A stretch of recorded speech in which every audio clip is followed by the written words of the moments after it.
Oh, that you might understand how the shield of Elohim is a spotless, burnished, shining shield of the fierce intensity of God love for each and every one of you individually. It is a love so profound and so tender and so personal and intimate as to make you almost blush in self-consciousness and be tempted on your part to deem yourself unworthy of such utter givingness and compassion on the part of the heart of God. This only seems to be so, your sense of smallness or unworthiness, because you are not as acquainted with your beloved mighty I Am presence as are the ascended masters, nor are you acquainted with the vision conceived by the Almighty, by the heart and mind of the great I Am, that has burst forth out of the utter necessity of its own overflowing goodness, that is the providential vision, knowledge, pattern, and image of the God and Goddess that each one of you are already in your mighty I Am presence, and which you are, God willing, soon to realize here in this world of form. It is this vision that woos the ascended masters themselves, inspiring them with feats of courage and selflessness and long suffering, if you will, and constancy, measuring into, if need be, millions of earthly years, all for the love of the being that is your own individualized I Am presence, that is the truth of your own individual identity. Those who have been received within the bosom of one or more of the ascended masters and escorted into the physical retreats, and there been the recipients of the largesse of assistance by one or more of the ascended masters,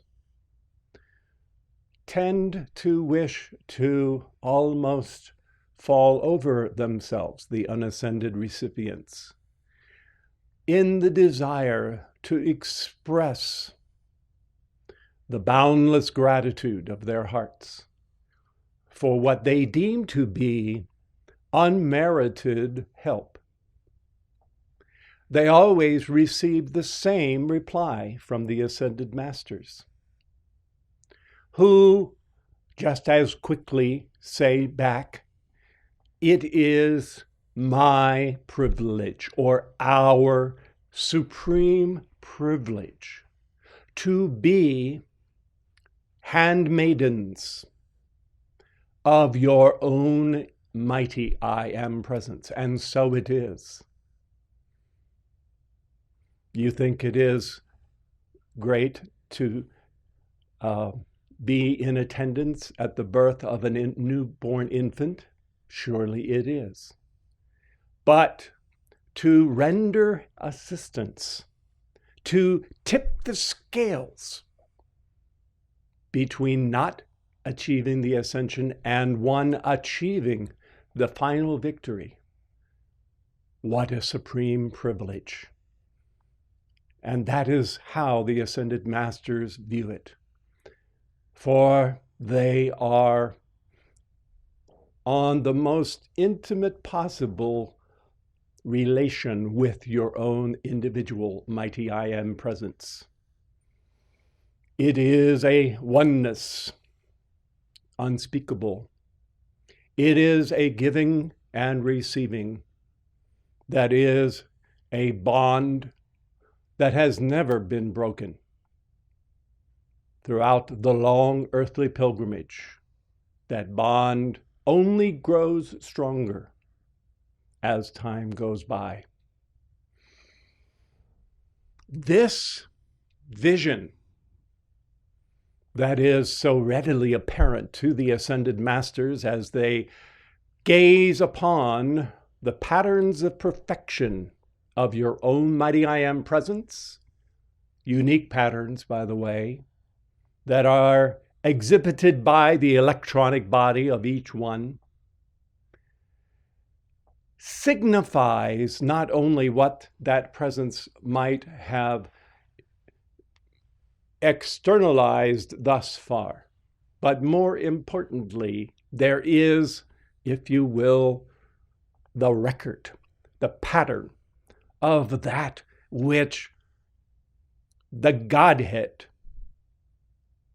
the presence, has foreknown, not so much created of the whole cloth, not so much imagined, but which the Godhead has foreknown for each and every individualization of God steps forth, because each one is the individualization of the presence. And it is when there is this I aming on the part of the one, on the part of the presence,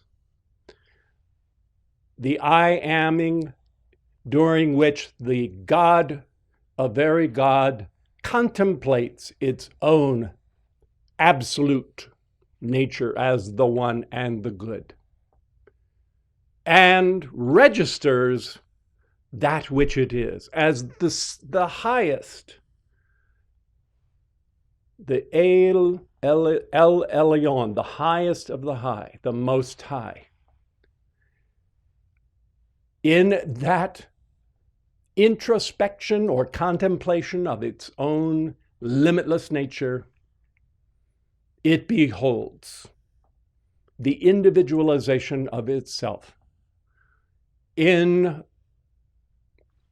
terms that defy human description, but nonetheless are true. And thence begins the pilgrimage of the Godhead charioteer to realize that process. And all of this, you ask why? You ask who, where, when, how, who, why? The human mind scratches its head and questions and is dazzled in wonder and befuddlement, wanting to know why, when it is self-evident why and who and where and how. All of those things have the same answer: the nature of the good, which is supra-full and must pour forth of necessity. Yes, there is necessity in the good. It is necessary that it issue forth, because it is too full. It is supra-full. And that pouring forth is the utter givingness of that selfhood that the Godhead is, the givingness of itself. There need be no other explanation no other justification, no other reason, but just that givingness, which as it goes forth, we call that givingness love. And as that love goes forth, flows forth, we call that flowing forth of love joy, bliss, contentment, well-being, all of those things as love goes forth.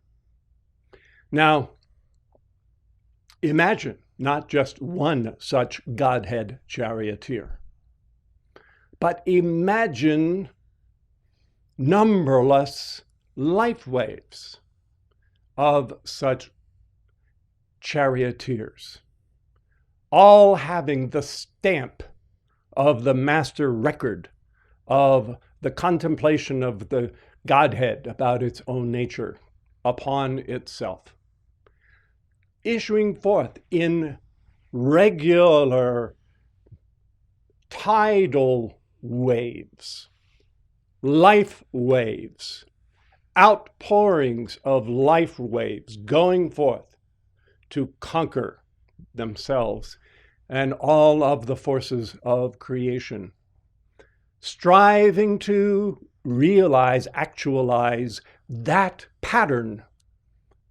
that is their destiny, the providence of the presence of God. Just as in the physical universe, there are places which are renowned as nurseries, birthing new stars, blue, white, young stars, Pleiades, and so forth. So too, there are these life waves of mighty I Am presences that are engaged in the great drama of realizing their own intrinsic nature, unfolding it, that unfolding that will never be 1,000% completed, but always pouring forth and giving of itself more and more of the God presence. We can't speak of these life waves and of the love that the hierarchy has for them without saluting the office of Manu and those who have served in that office and serve still to this very moment. It is their special charge to hold the shepherd's crook and serve as the archetype, leader, guardian, parent for those life waves as they are, as their divinity is championed. While this might seem a little bit too transcendent, it is true for you. And therein lies the key to the mystery of why the work of the Kumaras began many millions of years ago, and the work of the hierarchy picks up whatever might be the dropped stitches of civilization and begins over and over and over again, patiently, constantly, holding to the divine ideal in the comfort of knowing that in the fullness of the limitless unspooling of time and life that is afforded to these Godhead charioteers, that there is only one final result in all cases, which is the realization of the ascension and the fulfillment of the God identity.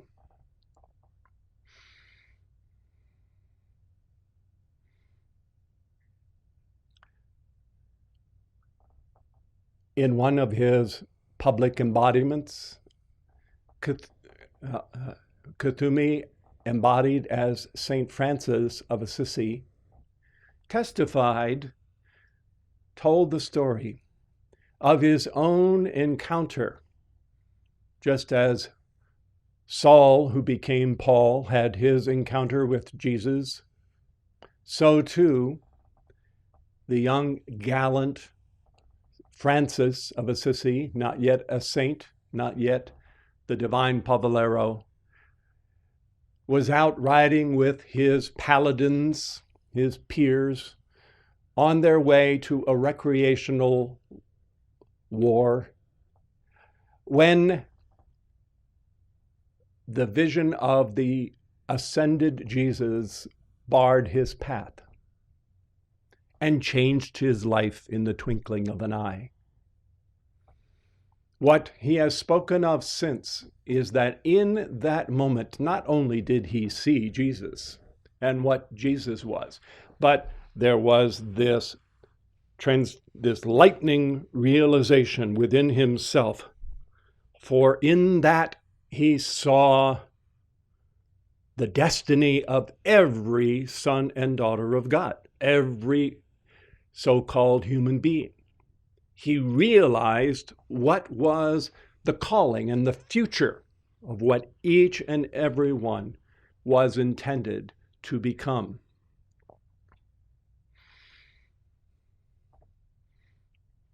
There are certain masters, ascended ones, who, when they come even now, have in a sense a complete disregard for the fashion of the times. The Chohans work closely with unascended mankind, and you can relate to them almost as if they were still unascended themselves, and that is by divine design.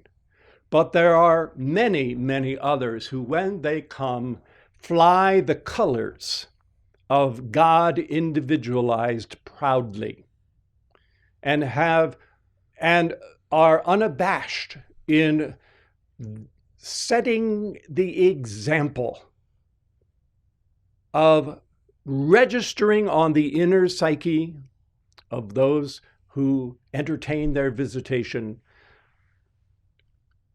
the divine archetype of themselves as the fully realized, individualized God presence and ascended being.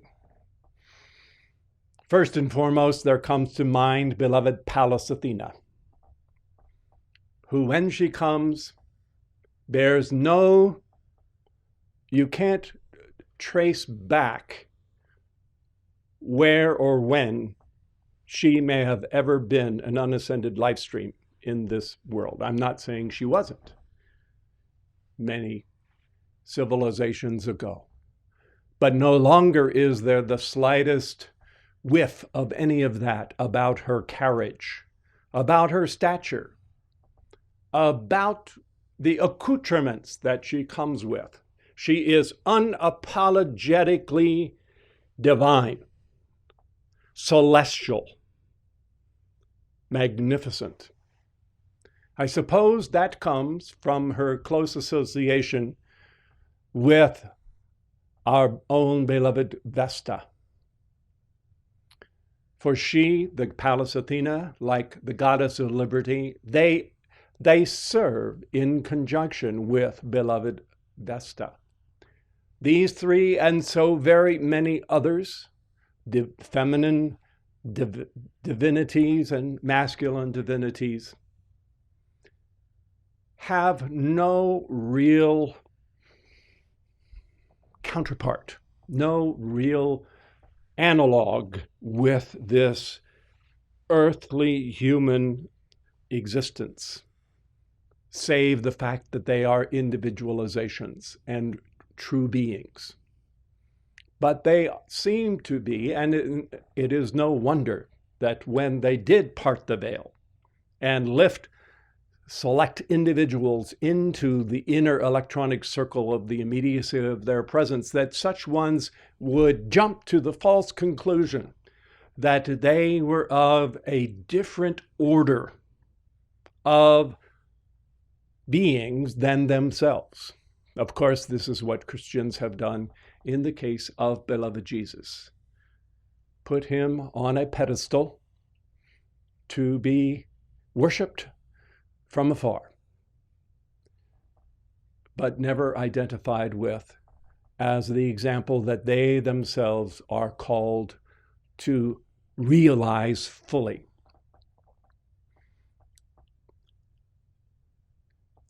Through the many addresses of the ascended masters, all of you are having such visitations. You are having close encounters with the Godhead, not beings of the third kind, as the saying goes, an alien consciousness, but divinities that are more real than you. Why is this important? It is important for you to realize that these beings operate under the overarching canopy of the presence, the heart and mind of the Godhead, that too is conceiving and has conceived of this order of magnificence that is far, far more transcendent than what human beings can ever realize.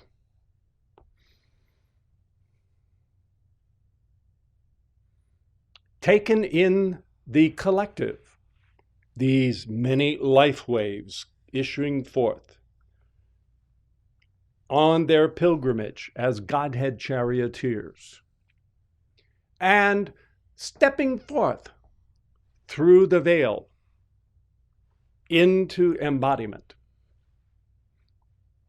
That is the living germ of, and by germ I mean like wheat germ, like the living kernel in a seed. That is the pith and marrow, the real living white fire core of a golden age. Golden age may be many things having to do with idyllic surroundings.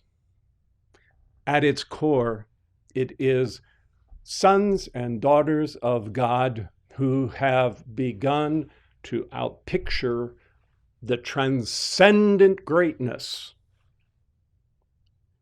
and divine identity of their mighty I Am presence. And so this driving force of love for those unascended mighty I Am presences and utter compassion for the heart flames in embodiment that are striving against great odds to outpicture that I Am presence. Jesus likened those embodied heart flames to innocent newborn lambs that are so defenseless against the onslaughts of the world, but really have caused none harm and do not deserve any of the deprecations and depredations that the world causes them to suffer.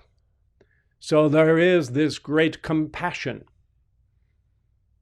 that the Elohim of love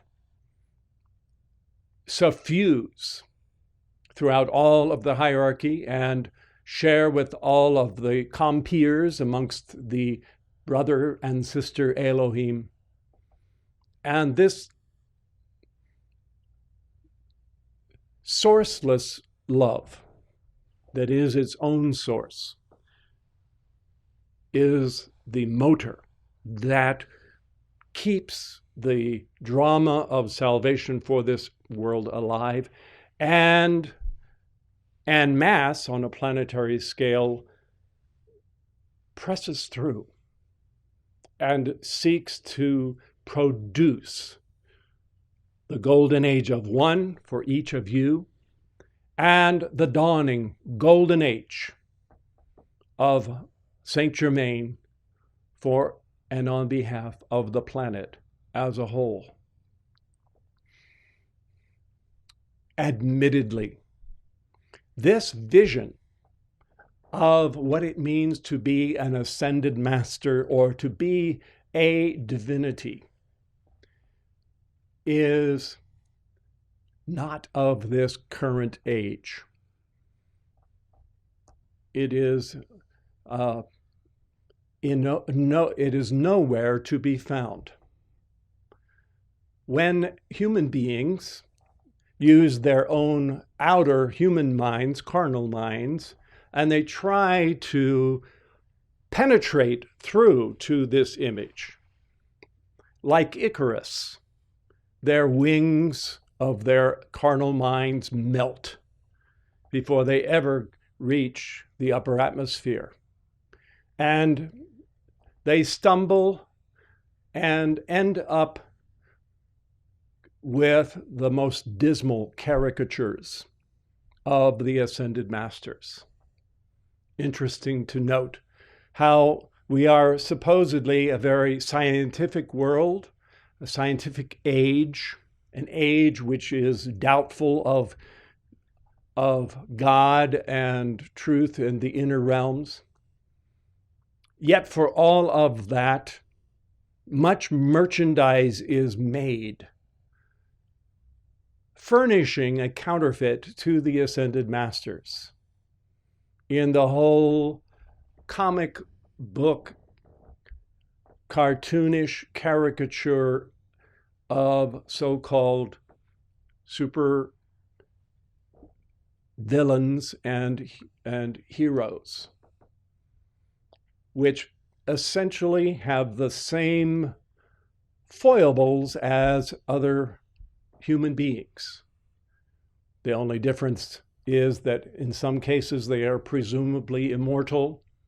In other cases, presumably they have certain dubious capabilities or so-called powers. But in their own nature, they are dressed up human beings. Nonetheless, there is a pressing through within the hearts of even the most callous, materialistic individuals who find that even against their own better judgment, they gravitate into such realms because there is a pressing within their heart that would wish to strive to the levels of divine perfection. Here is how beloved Saint Germain put this.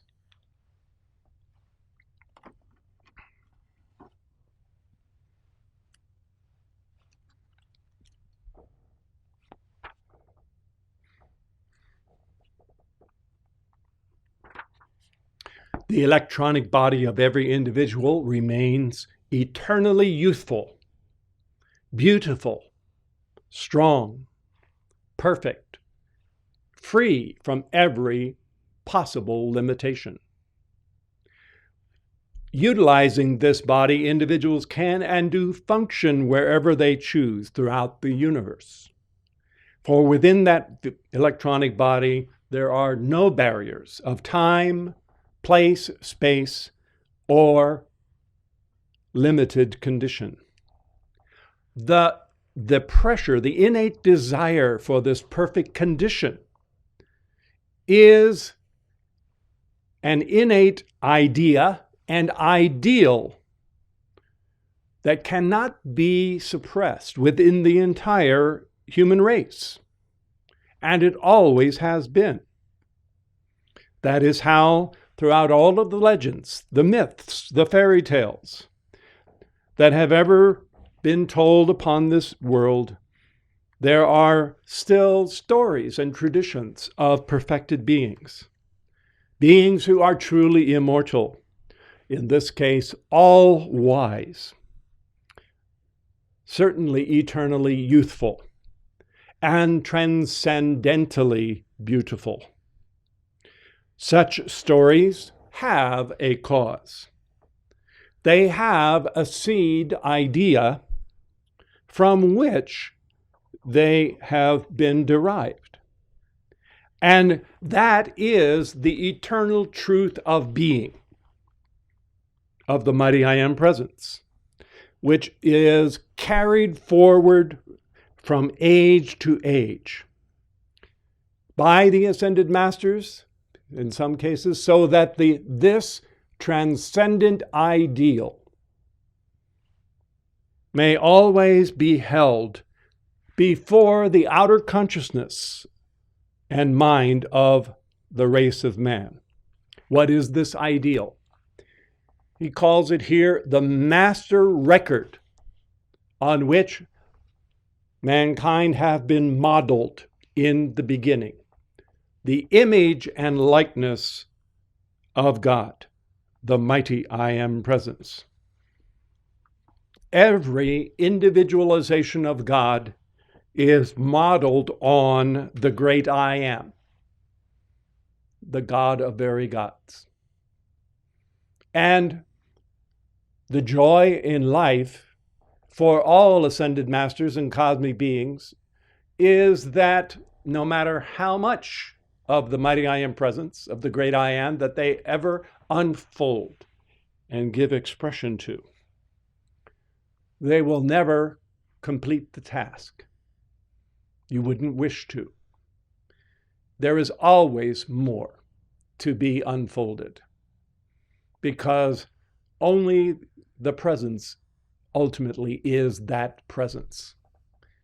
So there is always more of that master pattern to be unfolded from within.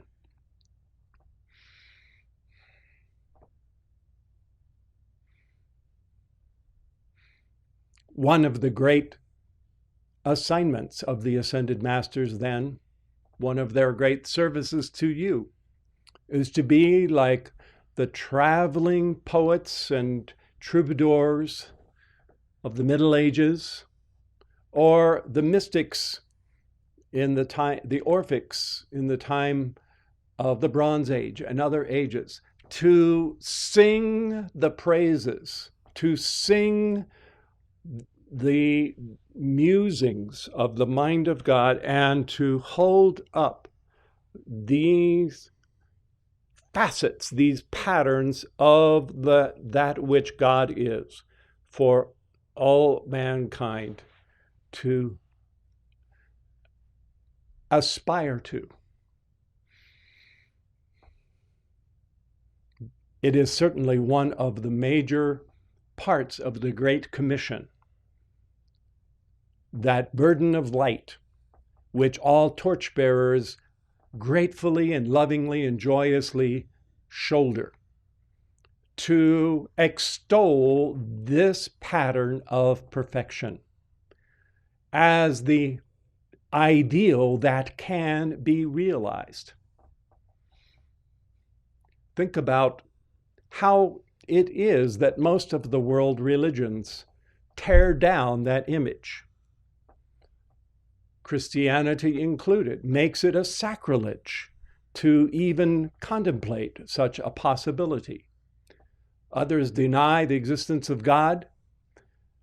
Others consider it idolatry to make oneself a part of God. And so the problem is that over thousands of years, mankind have finally said, okay, you're right. I'm just I'm the top of the evolutionary heap. We Homo sapiens, with our superior brain power, we rule the world. But at the same time, that's all we are, or that's all we can ever really aspire to. That being the case, as the proverb goes, Let us eat, drink, and be merry, for tomorrow we die. After all, we are only human beings. No more can be expected of us than this. And it is tragic. It is tragic that from childhood on, it is drilled into people's consciousness, their mortality, their humanity, the finality of their death and transition and whatever else it might be, but never participating or being welcomed home into the family of God. So that being the case, there is an absolute desert, a wasteland of civilization when it comes to images of perfection that individual life streams can actually look up to and aspire to become. I know there are those who would say that Christianity does this, but Christianity giveth and in the next breath taketh away. It, in one sense, holds out that proposition, but just quick as a flash, snatches it back and says, but you'll never achieve it. But you're forever a sinner, you're forever fallen, and you require the vicarious help, the vicarious substitution of the only true one Son of God, beloved Jesus, who must condescend to share with you the gift of helping you get to heaven, where for all eternity you will continue with your hosannas and palm waving, praising a God outside of yourself. So that is why this image of the presence must be given to mankind. In one sense, it is so very tragic that they choose lesser things. The Master has always pointed out that it is not by thou shalt not. It is not by repression. It is not merely by denial. It is not by willing oneself to act in a prescribed ritualistic manner that the victory is won. And you can never really achieve by simply saying no, no, no to every negative thing. The way that that achievement comes about is by you sharing in the vision of the face of the firstborn, of your own mighty I Am presence, and having a taste of that, and having your own encounter on the way, as did Paul, as did St. Francis, and so very many others. And when you have once and for all registered that vision, and you know what it means to be all that that presence is, it won't be so very hard to slough off all of the things that do not contribute to the realization of that presence. I will just mention one facet of this realization here tonight.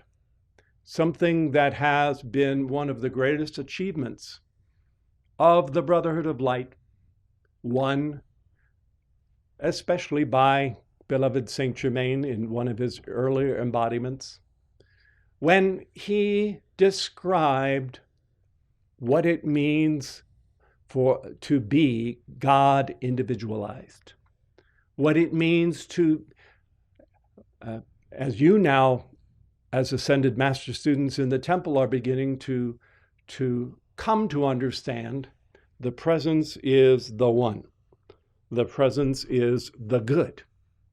And as the individualization of that presence, as the I am presence, you are the individual totality of the one and the good. And as that, it means one of the greatest mysteries is available to you as the individualization of the good. How many things do you lean upon outside of yourself humanly? What do you need by way of borrowed assistance in so many areas? Oh my goodness, the list goes on and on. Oxygen, food, companionship. The list goes on and on. And so for human beings, there is a neediness. There was a movie many years ago. I don't recall exactly the title, but the whole theme of the movie was back in the Stone Ages when certain tribes had not yet learned to put flint to flint and strike a spark and create fire for themselves. So there was this 2-hour-long quest for fire when they had to go on this perilous journey to try to bring back a living coal to their own compound where they could huddle around that fire. That might seem very drastic, but our whole civilization and all that we are as human beings individually, we are all dependent and needy on the props of our modern age of all sorts. Oh, we may shine the lights in a huge stadium at nighttime and have 80,000 people assembled there for either a concert or some sporting event. But the energy to light that stadium is borrowed. It comes from outside. And so it is with just about everything else. Even in a sense, what we consider to be desire is far too often born out of a neediness. This is not of the divine identity of the beloved mighty I Am presence. There is no neediness in that sense of a deficiency in the individualization of the presence, because each one is an individualization of the good. And so each one is the very pinnacle of self-sufficiency, because they are the individualization of the good. And their only motivation is to share that which they are in the more than full goodness of their own nature. Everything, and this is prior to the stage that you would call the great central sun, and way prior to the stages of the realms of coming to be. So these individualizations, including, by the way, your own individual mighty I Am presence, they have everything within themselves and therefore are free to dispense that which they contain, that which they are, that which is the law of their very being, which is the supra-full goodness, and to be an an eternal sun, spelled S-U-N, a doorway into the limitlessness of the great I Am, a focal point for that goodness of the good and oneness of the one. As Jesus said, I am the open door, which none can shut. So every mighty I Am presence knows itself to be this focal point of everything. There is nothing that you could conceive of as a requirement or a need, or something that is a specific good, a true good in the eyes of God. Nothing that you can name even now that is a true good for your life stream, that is not already overflowing upon the altar of the heart of your own individual mighty I Am presence. And it is not a neediness, this necessity of the givingness of love in the sense of a deficiency, but rather it is that givingness of themselves, which is really and truly what love is. Love is the givingness of one's very selfhood, unconditionally poured forth to every single part of life, poured forth without counting the cost. For why should a being that will never run dry of good and love and every other thing count the cost? The only way is that it should be guarded by wisdom, so that if it should in the Christ presence discern that there is more harm than good being done by the dispensing of that good, there may well be a tempering of it until such time as it does far more greater good than harm. But that is not because the well will ever run dry, for it will never, ever. It cannot run dry because it is limitless. It is the absolute limitlessness of the amity of the great I Am. So each beloved mighty I Am presence, yours included, is on a self-chosen journey, if you will, to perfect its powers, to hone in these outer worlds the God control and mastery over the forces of nature for purposes best known to that presence, for the dispensing of that good in greater and greater measure. As Saint Germain explains, as that love goes forth, it does not count the cost. It doesn't keep score and remind the recipients, okay, you owe me this much because I've given you, quote, given you of what you have. It retains, it already is and owns all. It is the all, and therefore only gives of the goodness of its own intrinsic nature.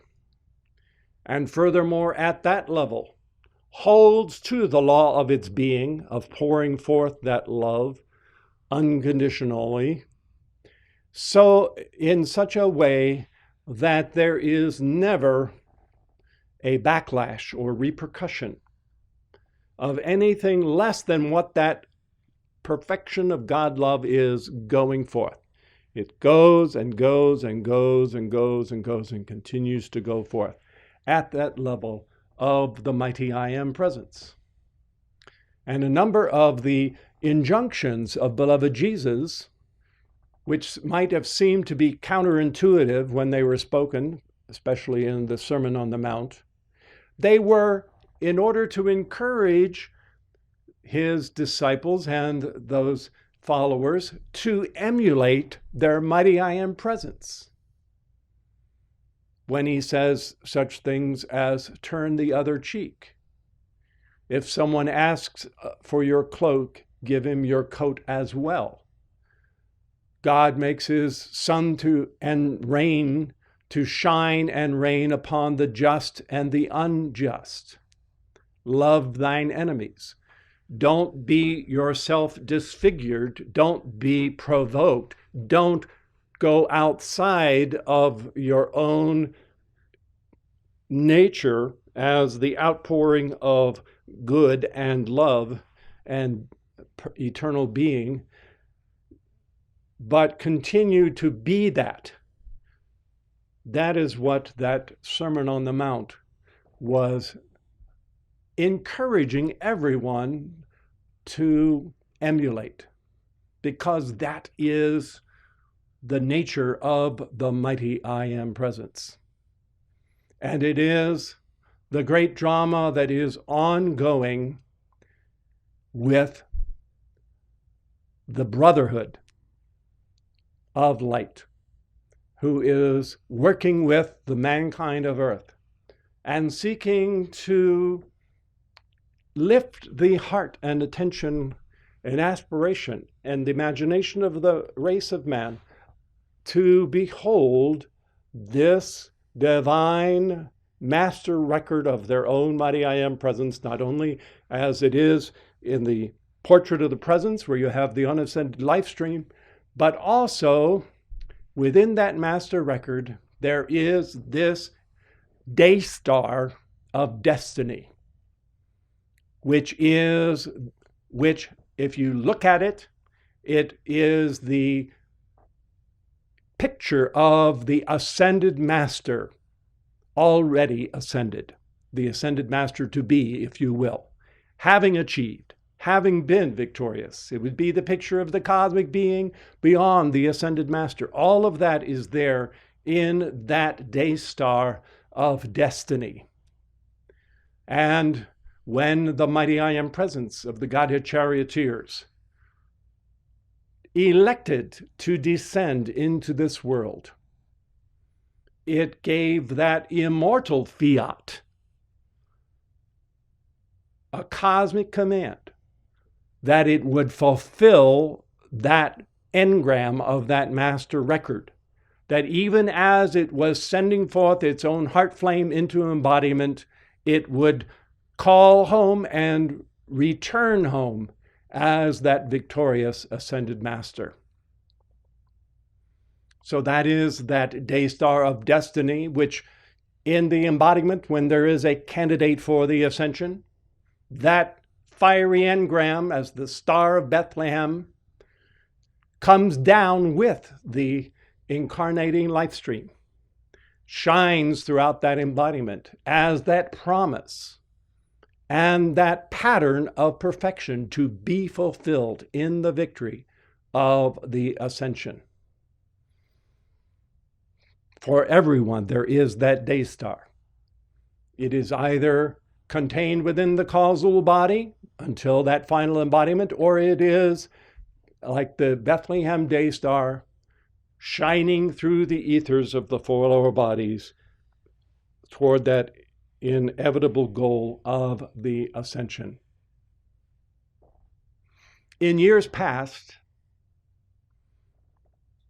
when we would come to New Year's Eve and remind ourselves of the glorious sacrifice of beloved son Kumara and Lady Master Venus, many times we would talk about his persuasive powers, encouraging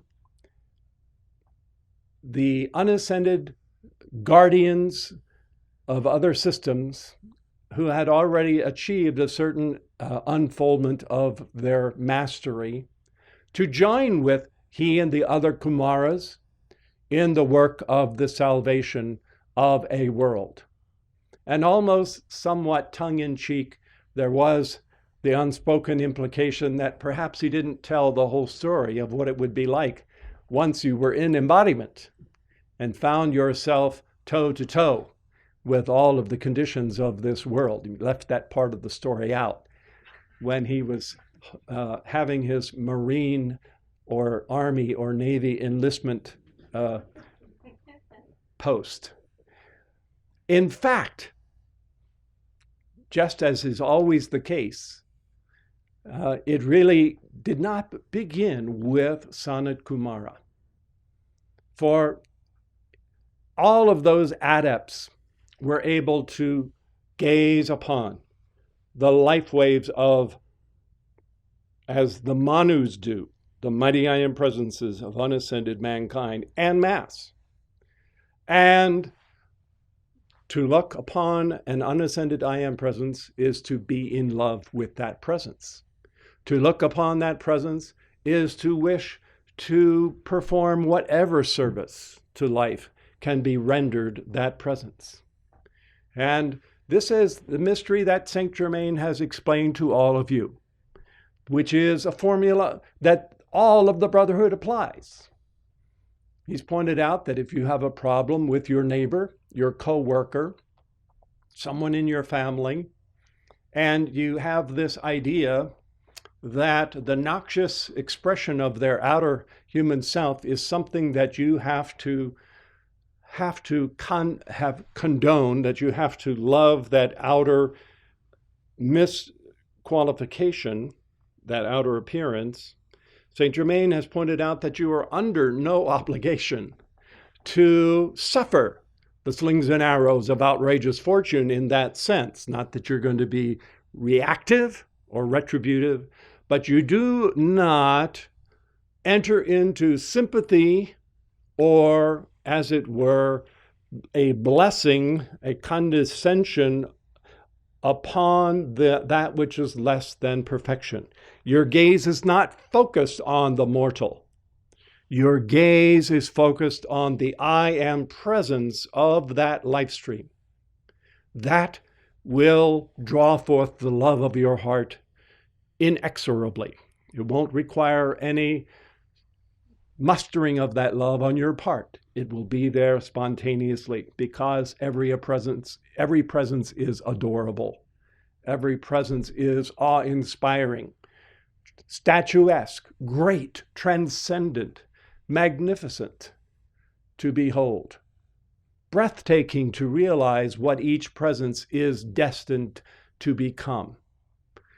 And so there is the key to the mystery of how the brotherhood of ascended masters and cosmic beings, of angels and elementals, are engaged in this great drama with this world, why they don't just shake the dust off of their sandals and wash their hands of mankind and bid them good luck, you're on your own. They don't, because they are enamored by the great I Am and by what they see of the mighty I Am presence. And it is that driving force of that love that accounts for the great drama of the salvation of a world. And for all of you as students on the path,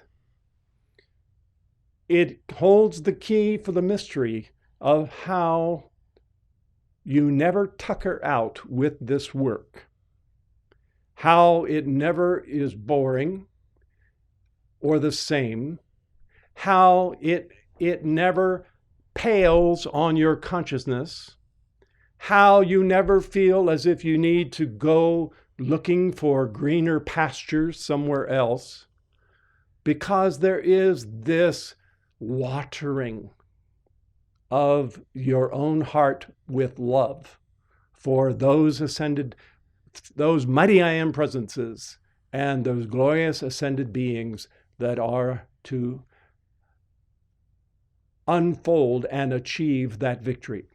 And you will say, you do say, as do the ascended masters, it is a privilege to be in service to those mighty I Am presences and help in whatever way, great or small, you can, sung or unsung, heralded or what you consider to be not recognized or acknowledged or thanked for your service, you continue on for the love of those I am presences and the love of those heart flames.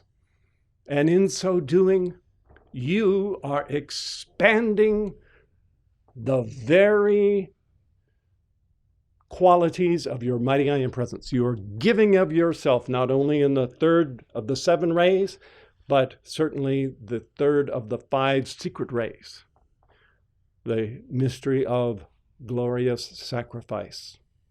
Beloved mighty I am presence, beloved Chamuel and Charity, beloved Nada of the ruby ray, beloved Maitreya, with your magnificent, glorious ruby fire, beloved Krishna, with your magnificent ruby fire and resurrection flame, beloved Eros and Amora, let the hearts of the children of God, the sons and daughters of God, the torchbearers of the temple, be watered,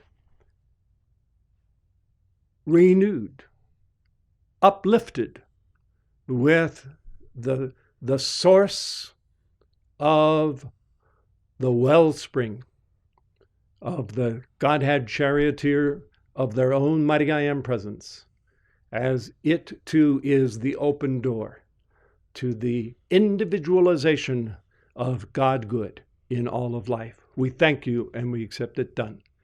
Amen.